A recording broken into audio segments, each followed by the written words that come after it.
Assalamualaikum warahmatullahi wabarakatuh. Ketemu lagi dengan saya Satya di channel Japar Carios. Di episode kali ini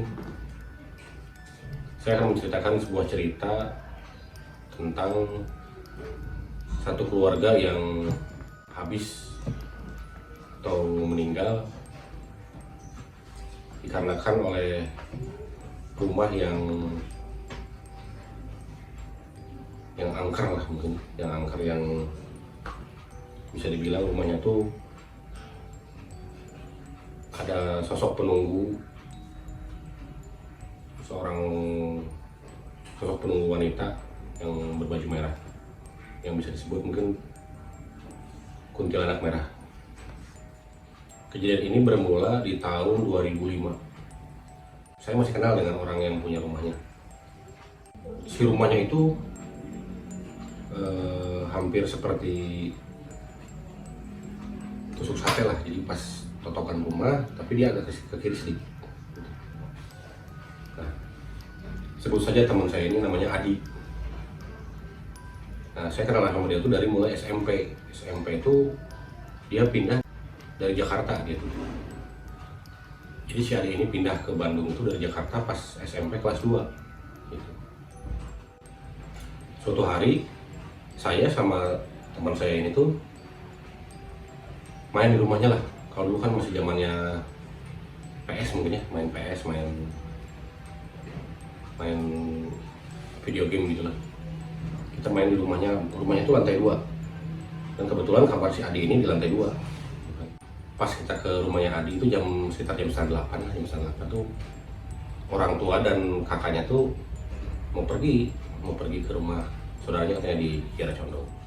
Nah, sekitar jam 11 malam lah gitu. Itu si Teddy ini kayak ada dengar suara cewek yang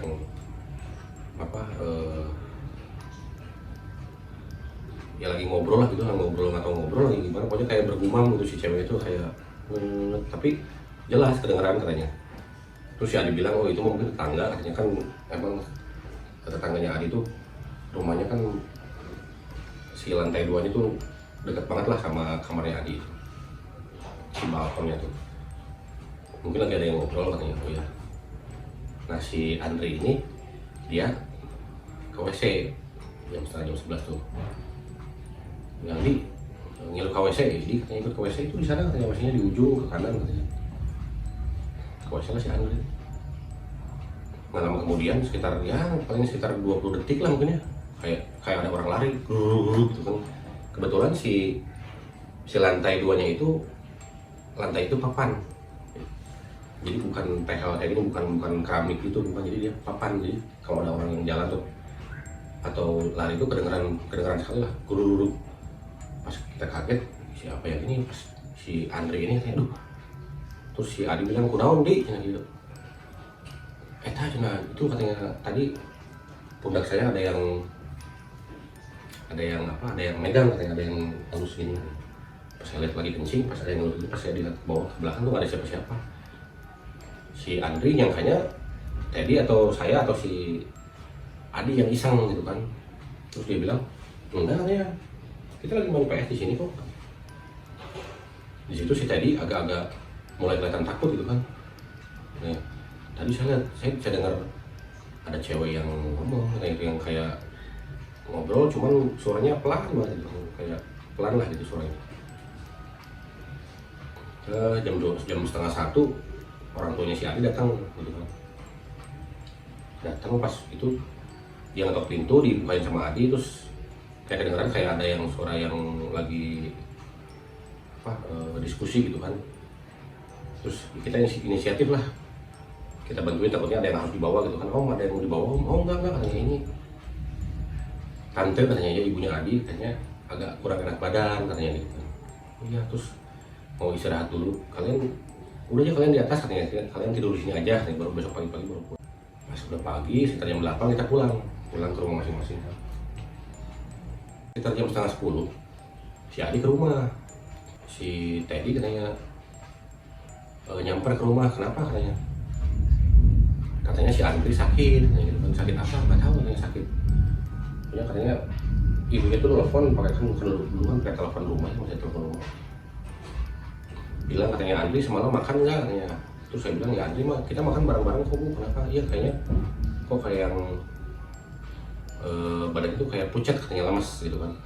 Akhirnya kita ke rumah Andri lah, disampar sama Teddy sama si Adi gitu kan, ke rumahnya Andri.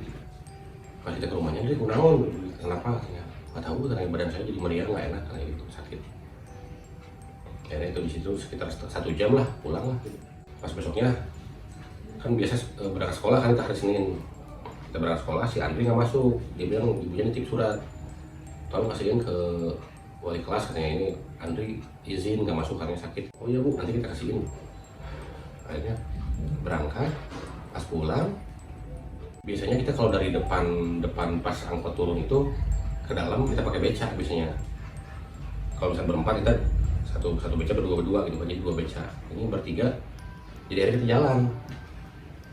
Gampang lah, tanya jalan aja, sekalian uangnya buat jajan kayak gitu kan. Kita jalan aja sampai ke rumah si Adi, karena dari belokan situ tuh yang paling pertama dekat itu pasti rumah Adi, baru Teddy, Andri, saya di sebelah sana.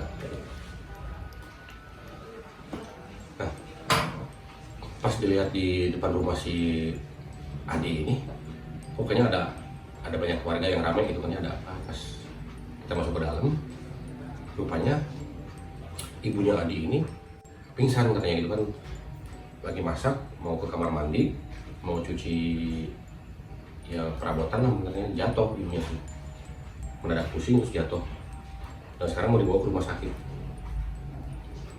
Si Adi kayaknya agak khawatir juga sama ibunya, katanya kenapa nih si mama, katanya gini. Akhirnya dia berangkatlah sama bapaknya sama kakaknya kan, ikut nganter ibunya ke rumah sakit. Saya pulang. Nah pas sore datang itu si Adi ini ke rumah saya kan, akhirnya terus dia kayak agak nangis gitu kan, kenapa dia katanya ibu saya belum sadar katanya, jadi setelah jatuh itu ibunya belum sadar gitu kan. Bapaknya tuh pas sore pulang cuma ngambil baju, terus ya baju ibunya, terus baju bapaknya juga, terus manggil Adi katanya, kita dipanggil juga. Jadi kayaknya papa ini mau nemenin mama di rumah sakit karena mama belum sadar sampai sekarang katanya, gara-gara jatuh, dan nanti malam tuh mau di general check up sama si rumah sakitnya katanya gitu. Jadi papa kayaknya nggak akan bisa tidur di rumah, jadi nemenin ibunya dulu di rumah sakit. Kakaknya pulang, kakaknya kan. Ya kalau bisa mah temenin Adi di sini katanya, kasihan Adinya, soalnya nggak ada siapa-siapa di rumah. Nah sekitar jam 9, karena besok ini kita mau sekolah kan, kita pulang akhirnya kan. Jadi kita pamit pulang ya udah, tanya apa, kita sendiri mau tidur, tanya besok mau siap-siap sekolah. Kita pulang, besoknya ketemu di, biasalah kalau misalnya ke sekolah kan kita suka bareng-bareng berangkat bareng. Nah di jalan tuh si Adi cerita, tadi malam katanya kan si Adi tuh punya gitar tuh, ada gitar Yamaha tua lah gitu.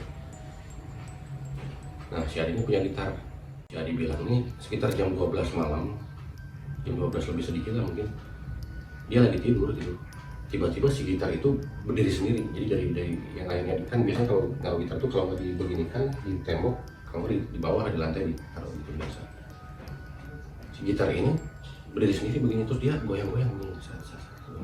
Si Adi ngeliatnya takut gitu kan, ditendang lah sama si Adi tuh, si gitar tuh berat gitu kan. Bangun ke kakaknya, Di, ada apa katanya? Enggak teh, katanya ini gitar ketendang katanya gitu kan. Terus si Adi tuh diam aja gitu kan, sambil dia nutupin diri pakai selimut. Si Adi tuh kalau tidur tuh nggak bisa, lampu tuh nggak bisa dimatiin, dia pasti terang. Selimutnya agak tipis gitu, kelihatan. Jadi selimut yang kayak di rumah sakit yang putih gitu lah, yang kayak kain gitu, dia begini kan. Kelihatan kan kalau misalnya ada yang jalan tuh apa tuh bayangannya kelihatan. Nah pas si Adi pas lagi takut itu dia begini.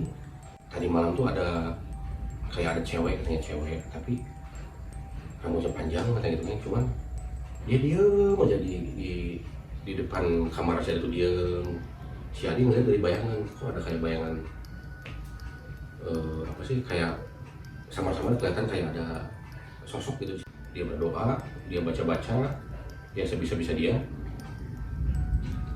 terus sambil dia terus berdoa itu akhirnya tertidurlah dia sampai pagi-pagi. Pas kita pulang lihat itu kan ya, kok di pinggir jalan kok ada kayak bendera kuning, kita bilang. Si Adi udah mulai, mukanya udah mulai kayak apa sih, panik gitu kan ya. Dia agak, ayo lah, buruan balik, ayo cepetan pulang ya. Kayaknya kita agak cepat, jadi kayak jalan-jalan cepat gitu lah. Pas dilihat di rumah itu udah banyak orang, ada ambulan dan ibunya meninggal. Dokter tidak bisa mendiagnosa apa karena sakit atau apa, tapi yang pasti setelah jatuh ibunya pingsan, koma, terus dia nggak bangun lagi gitu kan, sampai meninggal. Besoknya dikuburin lah si ibunya tuh di daerah Garut sana, ada makam keluarga katanya. Jadi hari ganti hari, bulan ganti bulan, tepat setahun sebelum ibunya meninggal ini ada kejadian lagi gitu. Jadi bapaknya ini kan kerjanya itu kontraktor yang suka ngeborong bangunan gitu kan, yang suka bikin rumah, terus ada ya bangunan-bangunan apa lah, ruko segala macam. Nah, jadi 1 minggu sebelum tanggal ibunya meninggal itu, bulan dan tanggal ibunya meninggal itu 1 minggu tepat sebelum itu, bapaknya ini kecelakaan lah di tempat kerja dia. Jadi lagi ngecek proyek, dia lagi naik ke atas ya proyek yang dibangun gitu ya. Itu si kakinya ini kesandung, jatuh katanya, jatuh ke bawah. Jadi pas kesandung itu di pinggirnya tuh nggak kelihatan, jatuh ke bawah. Itu kan yang kena tusuk sebelah sini itu masuk kayu. Jadi dari rusuk belakang ke depan itu tembus katanya si kayunya itu, dan harus dibawa ke rumah sakit. Ada kabar ke kita ya, si Adi udah di sana kan. Akhirnya saya sama orang tua ngejenguk juga ke sana. Sehari 2 hari bapaknya masih di rumah sakit, katanya masih dalam tahap pemulihan kata Adi itu. Pas di tanggal dan hari ibunya meninggal itu, Adi dan keluarganya ini mau mengadakan acara tahlilan. Kebetulan bapaknya tuh sudah mulai pulih si luka akibat jatuhnya tadi itu. Cuman mungkin agak kakinya katanya kurang bisa jalan yang tegap, belum bisa, katanya masih agak sakit gitu kan. Nah, jadi sorenya itu mereka persiapan ya, kayak misalkan ada hidangan untuk yang mau ngedoain segala macam kan, diundang lah tetangga sama saudara-saudara mereka itu. Tepat habis Isya, kata Adi itu ya, habis Isya jam 7:07 atau jam 7:30 lah itu, bapaknya ini mau ke atas, mau ngambil barang di atas itu kan. Nah, si tangganya ini, tangga di rumah itu dia lurus begini terus belok kanan ke sini, tak ke sini. Nah, pas lakukan si tangga ini, pas yang di belok kanan ini, si Adi ngelihat sama kakaknya itu, bapak itu kayak yang terbang sendiri gitu, kayak yang ada yang nyekek terus ke atas gitu, kayak ditarik ke atas, wah gitu kan, ke atas itu, terus dilempar ke bawah, dilempar ke lantai 1, udah gitu kan. Wah, si Adi teriak, kakaknya teriak, pak katanya gitu. Terus bapaknya pas si Adi lihat ini, si kepalanya ini udah sobek di sini, bapaknya itu berat gitu kan. Wah, mereka berdua panik. Kakaknya keluar minta tolong gitu. Terus tetangga kan pada kaget, ada apa gitu kan. Akhirnya mereka masuk ke dalam. Kenapa katanya gitu? Itu bapak jatuh. Astagfirullahaladzim. Pas mereka masuk ke dalam, dilihatlah bapaknya udah darah tuh, udah banyak di lantai itu, udah banyak darah. Yang dari mungkin dari kepalanya tuh yang tadi pecah itu sobek. Pas si tetangga datang tuh, mereka inisiatif untuk diangkat, untuk ditarik. Pas mereka cek si denyut nadi mungkin ya, bapaknya udah meninggal. Dan pas kejadian itu pas di bulan dan di tanggal yang sama pas ibunya itu meninggal di tahun kemarin. Itu yang tadinya acara mau mendoakan almarhum, sekarang malah ditambah lagi gitu.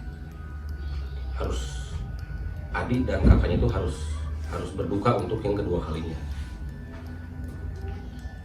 tepat di tanggal dan bulan yang sama. Ini mulai ada keanehan, kata siapa, kata di situ kan ada Ustadz Hari namanya, kok bisa tepat begini ya, kemarin seminggu sebelumnya bapaknya kecelakaan terus akhirnya sembuh, dan di tanggal dan bulan yang sama ini bapaknya harus meninggal gitu kan bapaknya. Dan itu bertepatan banget dengan setahun ibunya meninggal. Kebetulan saya ini pindah rumah gitu kan.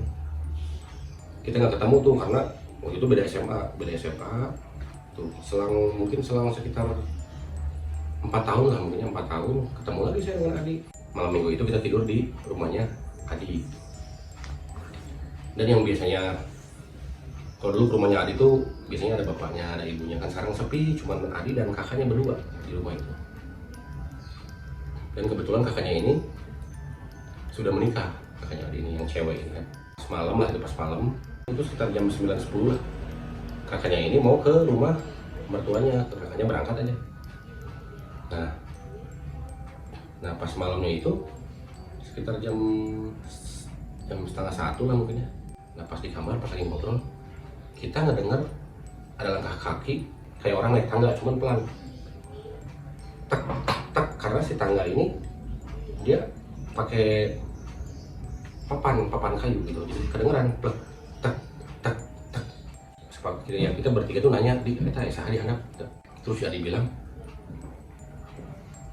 di bawah kayaknya nggak ada siapa-siapa, kan kakak saya pergi katanya. Si A juga ya kakak iparnya pergi juga katanya gitu.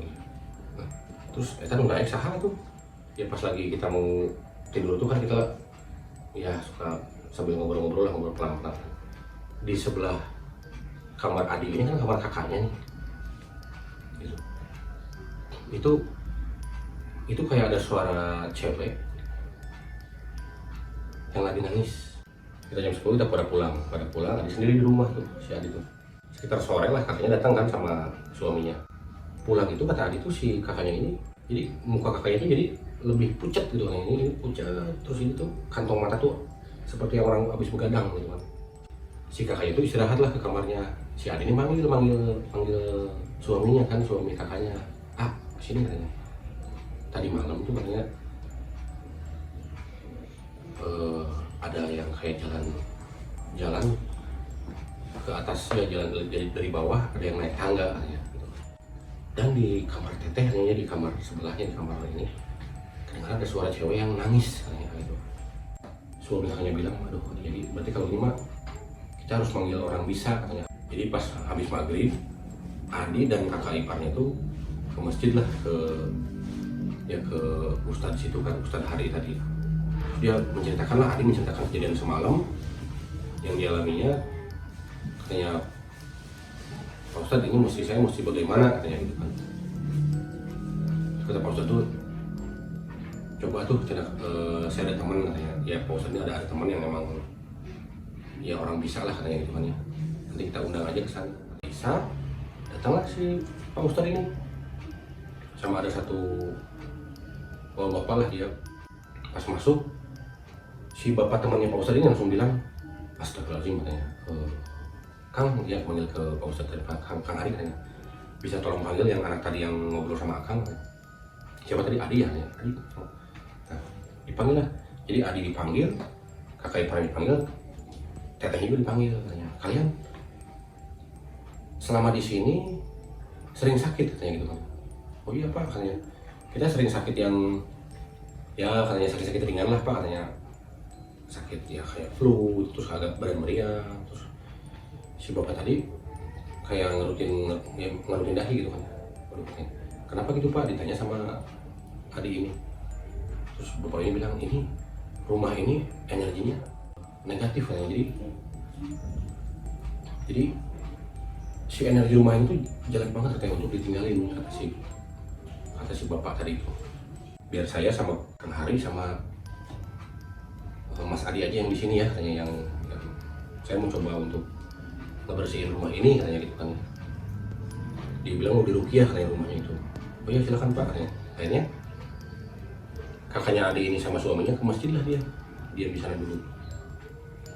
Nah si Adi ini kan menyaksikan sendiri tuh pas si rumah itu diruqyah. Jadi pas si bapak tadi lagi baca doa gitu lah, lagi bersila, terus dia lagi baca doa, itu Adi sekilas kelihatan kayak ada bayangan sekelebat set gitu yang cepat gitu dari arah lantai 2 itu, dari si depan pintu kamar Adi menuju ke kamar mandi, set gitu kan gitu.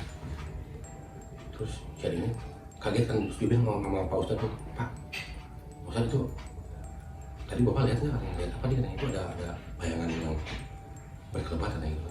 Terus dia bilang, wah enggak, udah nih mending kamu ikut berdoa aja. Terus si Ade ini disuruh berzikir sama si bapak tadi, kamu ikut zikir aja ya, kamu zikir. Nah sekitar udah 3 menit zikir lah gitu ya, mereka zikir itu di rumah itu seperti ada gempa kecil, jadi kayak rumah itu bergetar, katanya gitu kan. Si Ade ini kan kaget nih, Pak ini kenapa ini Pak, udah katanya terusin aja kamu zikir katanya gitu. Nah lama sekitar 15 menit, terus akhirnya si bapak yang tadi itu dia berhenti kayak narik napas gitu. Di kamar mandi atas itu kedengeran kayak ada suara gayung yang jatuh, gelontang kayak. Terus di kamar mandi bawah, kan kamar mandi bawah itu dia di dalam kamar orang tuanya Adi almarhum gitu ya, jadi kamar di dalam itu ada kamar mandi kan gitu.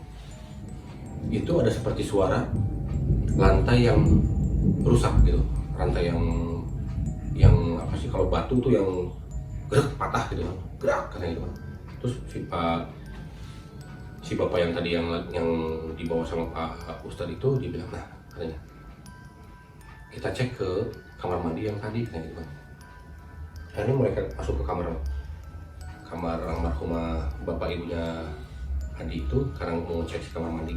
Pas mereka buka pintu, kan kamar mandi cukup besar lah ya, ukuran sekitar 3x2 tuh si kamar mandinya besar. Itu di tengah tuh si lantai tuh patah menyilang gini, dan yang satu itu agak naik begini, gerak gitu. Itu si Adi pun nggak percaya bisa sampai itu, karena keramik keras kayak gitu, jadi seperti granit lah si lantainya itu, dan itu terbelah ke atas. Terus si bapak tadi akhirnya kalau bisa katanya ini rumah kalau bisa diramein dulu katanya sama saudara kamu, jadi dipanggil-panggillah saudara-saudaranya kalau bisa nginep di sini dulu 2 atau 3 hari kalau bisa. Terus rumah ini harus disolatin, kalau bisa berzikir tiap malam katanya. Si Adi kan kayaknya penasaran nih, kenapa Pak katanya, ada apa nih, nantilah katanya saya jelaskan di masjid aja, jangan di sini katanya, kita ke masjid karena kakak kamu kan di sana kasihan. Mereka ke masjid lah, pintu dikunci, mereka ke masjid, ngobrol lah di situ dengan bapak tadi. Terus si bapak tadi menerangkan bahwa di situ tuh sebelum si rumah ini dibangun itu ada satu sumur air, cuman dia di bawah gitu kan. Nah si sumur ini tuh yang si bapak tadi bilang tuh sebelum rumah ini dibangun itu